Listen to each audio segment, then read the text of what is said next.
नमस्कार साथियों, आप सभी का स्वागत है जी के सलान में। साथियों, आज की इस वीडियो में हम बात करने वाले हैं कक्षा 8 के लिए विज्ञान का पेपर है उसके बारे में।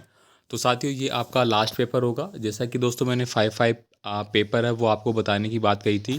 तो विज्ञान का ये लास्ट पेपर है, ठीक है। और हिंदी का ऑलरेडी हो चुके हैं और बाकी जो रिमेनिंग है वो भी मैं जल्दी अपलोड कर दूंगा। और इसके साथ साथियों, आपकी जो पर्सन बैंक है वो भी मैंने शुरू कर दी है, ठीक है। तो जो विद्यार्थी पर्सन बैंक देखना चाहते हैं वो भी देख सकते हैं। साथ ही मैं इनकी पीडीएफ फाइल भी आपको लगातार टेलीग्राम पे प्रोवाइड करा रहा हूँ, आप वहाँ से डाउनलोड कर सकते हैं। चलिए दोस्तों, यहाँ पे बात कर लेते हैं आपके क्वेश्चनों के बारे में। तो यहाँ पे देखिए, पहला क्वेश्चन आपको पूछा गया है, फलीदार पौधों की फसल से भूमि में जिस तत्व की मात्रा बढ़ जाती है वह कौन सी है। थ्रेसिंग से क्या तात्पर्य है। काफ़ी इंपॉर्टेंट प्रश्न है साथियों, अच्छे से देखिए, अर्धवार्षिक परीक्षा में आ चुका है। मतलब जो अनाज है उसको अपन जो छटनी करते हैं उसको थ्रेसिंग बोलते हैं, ठीक है। तो यहाँ पे देखो, बीजों से भूसे से अलग करना, ठीक है। तो जो बीज वगैरह है उनको अलग करना की जो प्रोसेस होती है, अनाज निकालना, अनाज क्या होता है, एक बीज ही होता है, उसको थ्रेसिंग बोलते हैं। अग्निशोधक प्लास्टिक का उदाहरण है वो आपको बताना है। नेफ्थलीन की गोलियाँ क्यों बनाई जाती है, काफ़ी इंपॉर्टेंट प्रश्न है। मोमबत्ती की ज्वाला से सबसे बाहरी क्षेत्र का रंग है वह कौन सा होता है। तो दोस्तों, अगर आपने मोमबत्ती है वो जलाई होगी तो आपको पता होगा कि वो किस तरह का बनता है और किस तरह से वो दिखाई देती है। भारतीय विशाल गिलहरी का नाम क्या है। अले अलैंगिक जनन मुकुलन द्वारा होता है। तो क्या होता है और किस में होता है। स्नेह द्वारा घर्षण का जो मान है वो क्या होता है। स्नेह का मतलब होता है दोस्तों लुब्रिकेंट। अगर आप लुब्रिकेंट डालेंगे किसी चीज़ में, स्नेहक डालेंगे, तो उसका जो घर्षण बल है वो क्या होता है, कम होता है, ठीक है। जो जैसे कि मान लीजिए कि आपने देखा होगा कि सिलाई मशीन हो गई, फ़ैन हो गया, अगर वो रगड़ रगड़ की आवाज़ आती है तो उसमें अपन लुब्रिकेंट डालते हैं, स्नेक डाल देते हैं, जिससे कि उसकी आवाज़ बंद हो जाती है। आवाज़ आने का मतलब क्या होता था कि उसमें घर्षण हो रही है। तो घर्षण को स्नेक डालने पे क्या हुआ, कमी तो हुआ, घर्षण नहीं हो रहा, अब वो मतलब रगड़ने की आवाज़ नहीं आ रही, बस ये समझ लीजिए आप। व्यस्त यातायात में ध्वनि प्रबलता है वो कितनी नापी जाती है। भारत के अति भूकंप आंशिक क्षेत्र है वो आपको बताना है। इसके बाद देखिए, मानव नेत्र की किस भाग पर किसी वस्तु का प्रतिबिंब बनता है।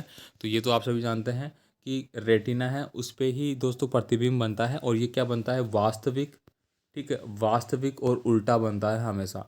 मतलब आप किसी भी चीज़ को देख रहे हैं तो आपकी जो आंखों की देखने की है वो वास्तविक है, मतलब आप वास्तविकता से देख रहे हैं, लेकिन जो इमेज आपको सामने दिख रही है वो हमेशा उल्टी दिख रही है। लेकिन इतनी माइक्रो कम सेकंड में अपने अंदर इतनी प्रोसेस होती है कि वो सामने वाली वस्तु अपने को सीधी दिखाई देती है। आगे देखिए, एनपीके से क्या आशय है, ठीक है। तो सारे प्रश्नों को आपको अच्छे से तैयार कर लेना है। बहुत सारे प्रश्न तो रिपीट है जो ऑलरेडी पेपर में आ चुके हैं। शुक्राणु में पूंछ किसी काम आती है। दहन किसे कहते हैं, मतलब किसी चीज़ को जलाने की जो प्रोसेस होती है उसको दहन कहते हैं अपन। क्या नायलॉन के रेशे सचमुच इतने मजबूत होते हैं कि हम उससे पैराशूट और चट्टानों पर चढ़ने की रस्सी का निर्माण कर सकते हैं। 4 संकटापन जंतुओं के नाम लिखना है। अब आप देखेंगे कि ये प्रश्न तो रिपीट नहीं है, लेकिन ये रिपीट है।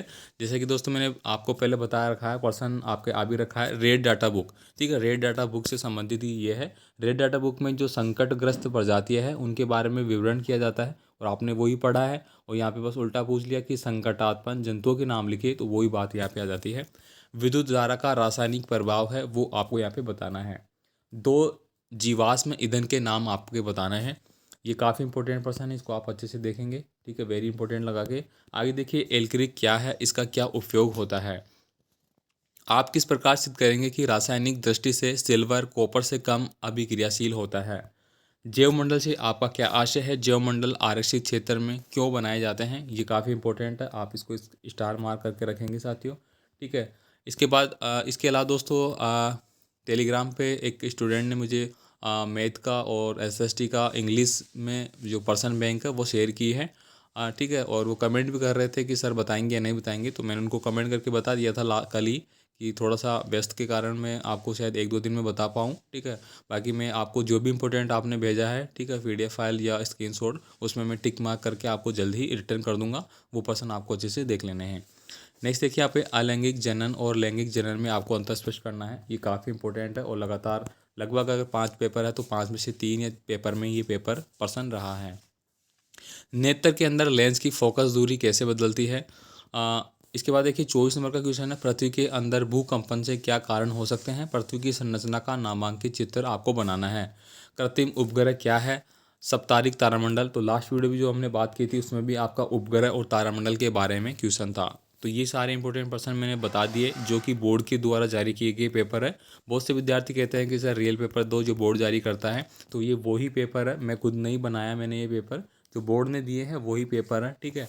तो आप इनको अच्छे से पढ़ लीजिए, यहाँ से ही आपके पर्सन बनेंगे जैसा कि मैंने आपको ऑलरेडी बता रखा है। लेकिन कुछ विद्यार्थी यहाँ पे कन्फ्यूजन में होते हैं कि जो 5 सेट के अलावा आप पर्सन बैंक है वो अभी आप शेयर कर रहे हैं, तो फिर वो क्यों कर रहे हैं।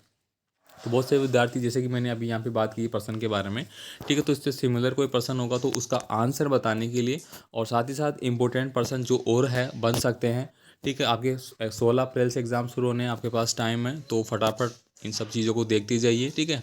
बाकी आपको लगता है कि हाँ इस पर्सन को नहीं पढ़ना चाहिए आपके अकॉर्डिंग, तो आप छोड़ सकते हैं, कोई ऐसी बाध्यता नहीं है कि हाँ आप इसको पढ़े ही, ठीक है। बाकी मेरी तरफ से जितना आपको बेस्ट हो सकता है मैं देने की पूरी कोशिश कर रहा हूँ साथियों, ठीक है। मिलेंगे फिर नेक्स्ट पेपर के साथ। तो आज थोड़ा व्यस्त रहूँगा, आज तो मुश्किल है आपका पेपर अपलोड करने में, इवनिंग तक हो सकता है संभावना है। और आज जैसे कि एग्ज़ाम स्टार्ट हो रहे हैं आपके 10th क्लास के, ठीक है, 10th बोर्ड का इंग्लिश का पेपर है, ठीक है, तो वहाँ पे भी जाना होगा, ठीक है, उनका रिव्यू के लिए, ठीक है। तो चलिए दोस्तों मिलेंगे नए पेपर के साथ नए वीडियो में, तब तक के लिए ऑल द बेस्ट।